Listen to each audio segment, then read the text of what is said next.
Hi, everybody, and welcome to yet another episode of Adulting in the Modern World. We are on episode 19, and this week it is Danielle, Daou, and myself, Donna Poulidis.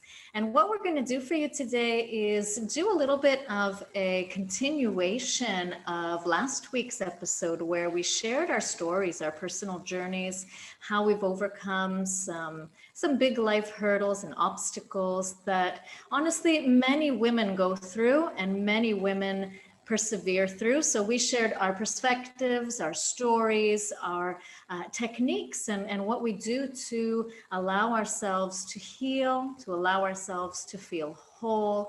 And so this week we're going into a little bit more specific into how we can use these techniques to stay balanced in this global climate that we're in. So especially as women, especially as moms, as householders, how do we keep ourselves, because it all starts with the self. How do we keep ourselves personally balanced, in check, in tune, physically, mentally, emotionally, spiritually, so that we can actually contribute to the global climate, to any, global crisis or chaos that is happening. For us to contribute at that level, we really need to feel quite balanced within ourselves to begin with. And so we'll share some of those stories, some of the techniques that we use, that we're currently using, because, I'll let Danielle share her story. But for me, even recently in the last couple months, there have been a lot of ups and downs. There have been some big stressors. There have been things that had kind of, the word that's coming to me is kind of were eating at me and eating at my body. And the reaction was so potent and was so intense that I had to slam on the brakes, take a look, get some, expert advice as to what was going on, get a holistic, well-rounded perspective as to what was happening with me. And one of the key reasons that I felt something was up was because of stress. And I know that's a big catch-all phrase that we've been using for decades, but really stress is the cause of at least 99% of all illness. We know that, we recognize it. And so when we feel these stressors, whether it's a mental stress, an emotional stress, a physical stress, if you're like me, I feel it in my body directly and immediately. And this time I allowed things to kind of compile over time. And it was a short while, it was a few months. But what I really recognized was that it was so interesting. It kind of came boomerang to me, Danielle, that a lot of the healing techniques that I was doing in prior years and decades, anything that I had stopped is actually what I need to start doing again to regain that sense of balance and health and healing. So these are really good moments in life. You can find the blessing in the hurt. You can find the blessing in the pain when really you can recognize that we take ownership for ourselves. And even though there are outside circumstances and sometimes quite extreme circumstances that can impact our health, at the end of the day, we can actually take quite a bit of personal, let's say, responsibility for how we're going to feel, how we're going to react, and what we're going to implement in order to feel better. Donna, this is hi everyone. I love how you started it, and it's so true. It's all about responsibility, self-responsibility, in order to be able to be responsible for others in our community and our universe, our planet. And as we speak, Sahar has also taken her 1 month off to take care of herself as well. And we went through almost the same overloads in the past few months. We were working on our Pranalakshmi project, you were moving. You had quite a lot on your plate as well. Sahar had her, she had her college work also ongoing while she was working on Pranalakshmi with us. So I had also my own set of issues going on, between between my daughter going to her father, coming back, and the instability of the country where I live in. So it's really good to just step back. Step back. It's always good to step back, take a deep breath. And by deep breath, I don't mean like step back and just really doing the breathing technique, but like really stepping physically and mentally back and understanding, reassessing the situation and accept the situation as is. So there are some things that we cannot how to call it, control. So it's good but we can control whatever we do. We cannot control what others do, but we can control what we do.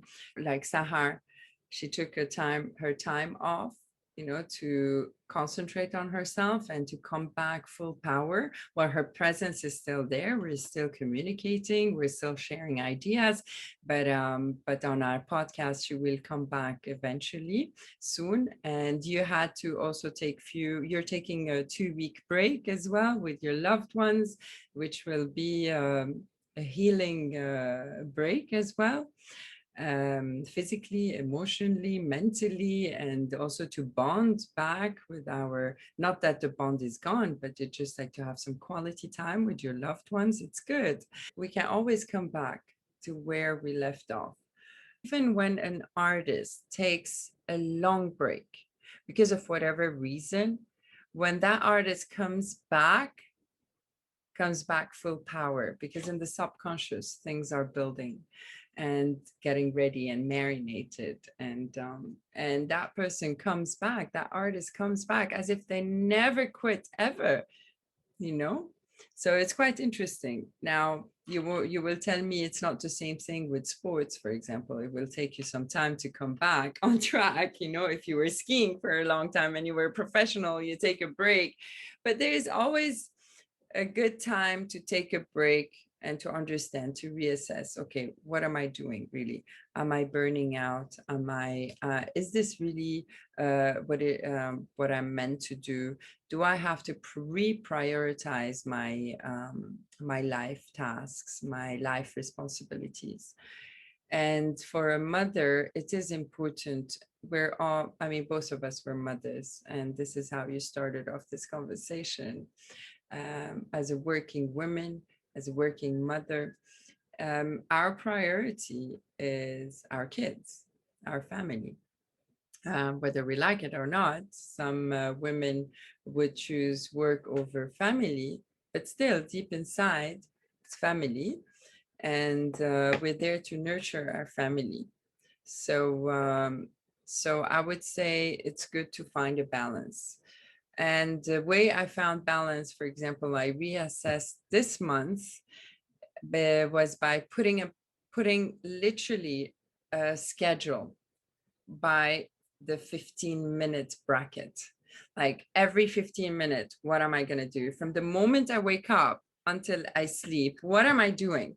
Like, okay, I'm waking up, I'm journaling, I'm meditating, I'm writing, and then I'm taking the dogs for a walk, and then I'm changing, I'm taking my shower, I'm changing, preparing breakfast, having breakfast, and then my day starts like on a speed, kind of.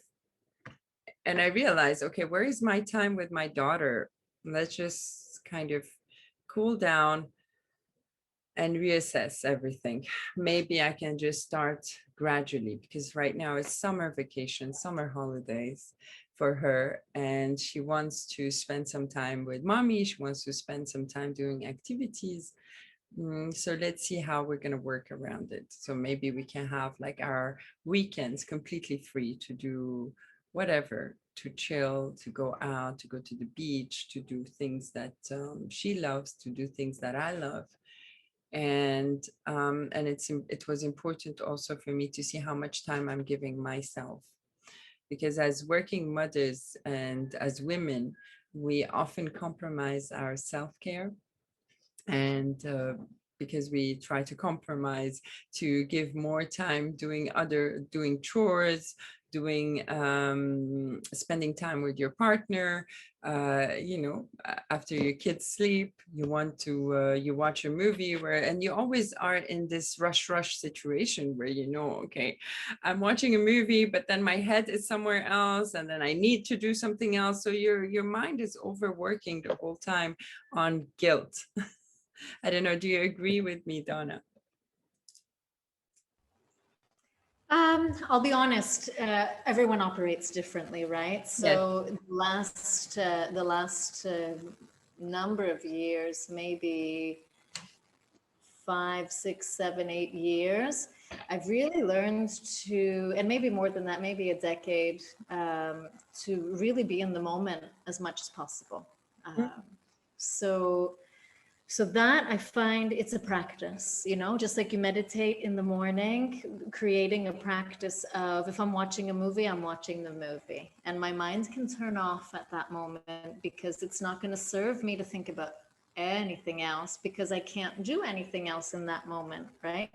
So it's much more serving. And when I learned that, Danielle, I learned that when I was 20 or 21, and I started weight training and weightlifting, and I used to lift really heavy. That part of Donna's coming back. I did my first lifting video yesterday after so long, probably after a number of years. And what I learned when I was lifting weights, this was way before I got, this was just before I started studying yoga full time, was that when I'm lifting those weights, because they're so heavy, the only thing I can think of is how I'm lifting and how I'm breathing. And so would you believe that I actually started meditating through weightlifting, through bodybuilding, because that was the only way to be fully present. Now, I don't know if other lifters were doing this, but that's how I did it. And my gains were so quick and so evident, but so was the mental gain, to the point where sometimes, because that's all I knew, I would go to the gym and lift 2 times a day, morning and night, 6 a.m. and 11 p.m., because it would bring me peace. And so really, I find that that's a practice. That's something everyone can practice. And really, I coach mostly women. And that's one of the things I coach them to do, is when you're doing something, fully be there. Am I perfect at it? Of course not. But it's something that I've really applied a lot in my life. I want to go back to what you said about taking a break. And that actually, my example there was muscle building. Because when we weight train and when athletes train, typically, now every sport's different, so I'll take bodybuilding or weightlifting, you never, now depending on your program, let's speak generally, you're not going to lift the same, for the same body part back to back. So if I'm doing biceps on Monday, I'm typically not doing biceps until at least Wednesday or Thursday again. And the reason we do that is to allow the muscle, because it's been torn, it's in a good way, it's been stressed. And so it needs to adapt to the new weight. It needs to adapt to the new exercise, needs to rebuild and repair. And when your muscles repair is usually when you're sleeping. And so when we take that vacation or we take that break, what you're doing is you're allowing the nervous system to relax. You're allowing yourself, ideally, to vacate, right? Vacation, you're vacating the normal stressors, the normal busyness going on in your life. And then that break that you're taking is actually going to fuel you with more energy, if done properly, for a comeback. Like you said, a singer coming back, an artist coming back, and their comebacks are usually huge because you've taken yourself out of the regular routine, and then you reassess, okay, what do I really want to do? Who am I really? And also you're gaining some powers, you're gaining energy, and that rest actually makes you more powerful. So I wish women and moms really adhered to that and put that back into their sort of weekly planning. Like you said, planning out how I use my time. And you come back with a better mindset and prioritizing, really like kind of taking the time and understanding what is of a waste of time and what is of good time management, and what you want to focus, right? Yeah. Exactly. And, yeah, I love how you put it into words. And yes, and being mindful. I love the part where you said, yes, being mindful and not operating from an autopilot mode, and being really in the moment.